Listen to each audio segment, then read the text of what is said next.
तब उसने कहा मुझे जाने दे, क्योंकि भोर होने वाला है। याकूब ने कहा जब तक मुझे आशीर्वाद न दे तब तक मैं तुझे जाने न दूंगा। और उसने याकूब से पूछा तेरा नाम क्या है?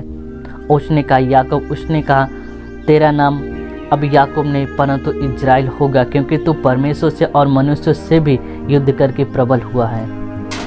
सभी को जय मसीह। मैं आशीष कुमार मसीह प्रभु यीशु मसीह के मेट और मधुर नाम में आप सभी लोगों का स्वागत करते हैं इस वीडियो में, और उम्मीद करते हैं कि आप सारे लोग बहुत अच्छे होंगे और निरंतर परमेश्वर के महिमा बढ़ रहे होंगे, और परमेश्वर भी आप लोगों को बहुत सारी आशीष दे रहा होगा। मेरे प्रिय भाइयों ने, जैसा कि अगर अभी हम लोगों ने पढ़ा कि किस तरह से याकूब परमेश्वर से और मनुष्य से भी युद्ध करके प्रबल हुआ, और जिसके द्वारा से उसका क्या हुआ, नाम चेंज हुआ। और वो नाम जब चेंज हुआ तो किस रूप में हुआ? इज़राइल रूप में हुआ। उसी तरह से आज हम लोग देखते हैं कि हम लोगों की परिस्थिति कैसी भी क्यों ना हो, परमेश्वर उस परिस्थिति को क्या करना जानता है, बदलना जानता है कि किस तरह से आपकी परिस्थिति बदलेगी। मेरे प्रिय भावना, जिस प्रकार से हम लोगों ने देखा यहाँ पर ही हम लोग पूरे अध्याय को अगर पढ़ते हैं 32 अध्याय को, तो जो ये याकूब था अपने भाई से मिलने के लिए जा रहा था, और क्या हुआ कि जब ये यब्बोक नदी के पास पहुंचा तब इसने क्या किया, अपने पूरे परिवार वालों को नदी उस पार उतार दिया, लेकिन खुद इस पार रह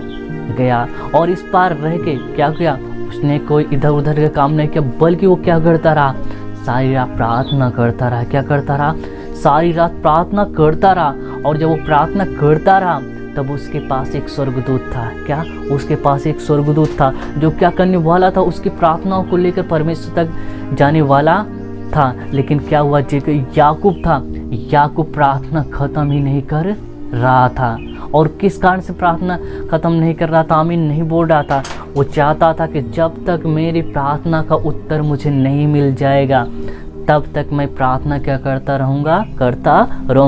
जिस प्रकार से मेरे प्रिय भाई बहनों, हम लोग देखते हैं, हम लोग चर्च में जाते हैं, एक बहुत सारे लोगों के संग में प्रार्थना करते हैं, घर पे होते हैं, घर में भी क्या करते हैं, बहुत सारे लोगों के संग में प्रार्थना करते हैं। लेकिन हमारा परमेश्वर चाहता है कि हम लोग अकेले में उससे प्रार्थना करें, अपने मन की बात अकेले में उससे कहें, क्योंकि संगति की प्रार्थना अलग होती है। लेकिन हम लोगों के जो कुछ पर्सनल बातें कभी कभी होती हैं, उन बातों को कहने के लिए हम लोगों को एक ऐसा समय, एक ऐसी जगह चाहिए जहाँ पे हम लोग परमेश्वर से अकेले में प्रार्थना कर सकें। जिस प्रकार से यहाँ पर हम लोग याकूब को देखते हैं, याकूब ने क्या किया, अपने बच्चों को, अपनी दासियों को, अपने दासों को, अपनी पत्नी को क्या नदी उस पार उतार दिया। लेकिन आप क्या हुआ कि नदी इस पार रह गया, और यह इस पार रहने के बाद क्या करता रहा, वो सारी रात प्रार्थना करता रहा। और सारी रात जब प्रार्थना करता रहा तो हम लोग यहाँ पर पढ़ते हैं कि इस प्रकार से लिखा है कि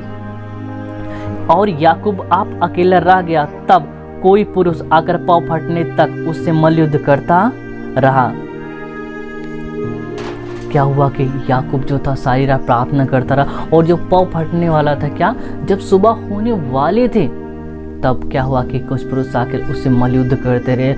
और मल्लयुद्ध करते समय क्या हुआ कि एक ऐसा समय आया कि याकूब की जांघ की नस भी क्या हुआ, चढ़ गए। लेकिन फिर भी क्या हुआ कि वो प्रार्थना करता रहा, और उसने प्रार्थना करना नहीं बंद किया। और जो क्या हुआ कि जो पुरुष थे, जो लोग वहाँ, यानी कि जो स्वर्गदूत थे, जो उसकी प्रार्थना को उत्तर लेने वाले थे, कि जब ये आमीन बोले, जब ये प्रार्थना खत्म करे, मैं इसकी प्रार्थना को लेकर परमेश्वर तक जाऊँ। लेकिन क्या हुआ कि वो आमीन बोल ही नहीं रहा था, प्रार्थना खत्म ही नहीं कर रहा था। वो तो यही चाहता था कि जब तक मेरी प्रार्थना का उत्तर नहीं मिल जाएगा तब तक मैं क्या करता रहूँगा, प्रार्थना करता रहूँगा। आज हम लोग 1 दिन, 2 दिन, 3 दिन, 4 दिन प्रार्थना करते हैं, महीनों भर प्रार्थना करते हैं किसी चीज़ के लिए, और उसके बाद क्या होता है कि अगर वो चीज़ हम लोगों को प्राप्त नहीं होती तो हम लोग क्या करते हैं, उस चीज़ के लिए भूल जाते हैं कि शायद ये चीज़ अब हमको नहीं मिलेगी। लेकिन यहाँ पर अगर हम लोग याकूब को देखते हैं तो क्या करता है, प्रार्थना करता रहा। और प्रार्थना किया, यानी कि वो सुबह होने वाले थे, स्वर्गदूत बोल रहा है कि कब ये आमीन बोले, कब ये प्रार्थना खत्म करे, कब मैं इसकी प्रार्थना को लेकर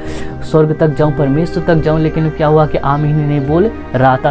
तब क्या हुआ कि स्वर्गदूत ने उससे अंत में बोला, तू क्या चाहता है? क्या उसने बोला कि तू क्या चाहता है? तब उसने कहा कि जब तक तू मुझे आशीर्वाद न दे तब तक क्या हुआ कि मैं तुझे छोड़ने वाला नहीं, प्रार्थना खत्म करने वाला नहीं हूँ। तब अंत में क्या हुआ कि स्वर्गदूत ने उससे पूछा, तेरा नाम क्या है? तब उसने कहा, मेरा नाम याकूब है। तब उसने कहा स्वर्गदूत ने कि तो परमेश्वर से और मनुष्य से युद्ध करके क्या हुआ है कि प्रबल हुआ है। इसलिए तेरा नाम आज से याकूब नहीं परंतु इस्राएल होगा। बल्कि क्या हुआ कि परमेश्वर ने उसका नाम ही क्या हुआ बदल दिया। मेरे प्रिय भाइयों, आप आज जिस भी परिस्थिति में हैं, जिस भी हालात में आप परमेश्वर के सम्मुख जाएं, घुटने टेकें और उससे अपने मन की बातें कहें और परमेश्वर आपकी परिस्थिति को बदलने वाला है और वो बदल कर एक ऐसी ऊंचाई पे ले जाएगा जहाँ पे आपकी सोच नहीं पहुँचती है। उससे कई गुना ज़्यादा परमेश्वर हम लोगों को ऊपर ले जाएगा। मेरे प्रिय भाई बहनों, जिस प्रकार से याकूब ने प्रार्थना करना नहीं छोड़ा कि जब तक तुम मेरी प्रार्थना को उत्तर नहीं दे देगा, जब तक मुझे आशीर्वाद नहीं दे देगा, तब तक मैं क्या करता रहूँगा, प्रार्थना करता रहूँगा। उसी तरह आप भी एक दृढ़ निश्चय बनाएं कि जब तक परमेश्वर मेरी प्रार्थना को उत्तर नहीं दे देगा तब तक मैं प्रार्थना करता रहूँगा। जब तक मुझे आशीर्वाद नहीं मिलेगा तब तक मैं क्या करता रहूँगा, प्रार्थना करता रहूँगा।